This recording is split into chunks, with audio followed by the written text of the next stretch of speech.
I want to take a minute and talk about the header disconnect. So we came up with a header disconnect that was really simple and just got us going because we knew it was really important to have a disconnect on the Harvest Vision system.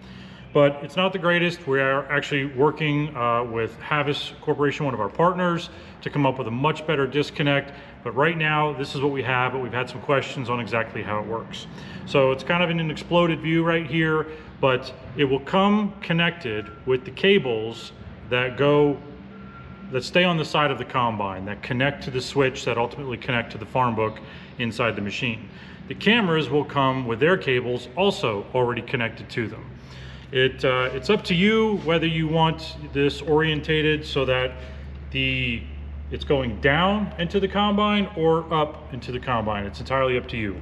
We do give you a sticker to place on the machine. Again, make, model, machine. It might be in a different spot where you want to put it. We do give you a sticker to stick on there. Bright orange color, stands out from everything as to where you would probably want to put this as a reminder of where to stick it. So let's just say we're going to put this facing this way. This cable is going to go up and would go up to the stay with the combine and go to the switch.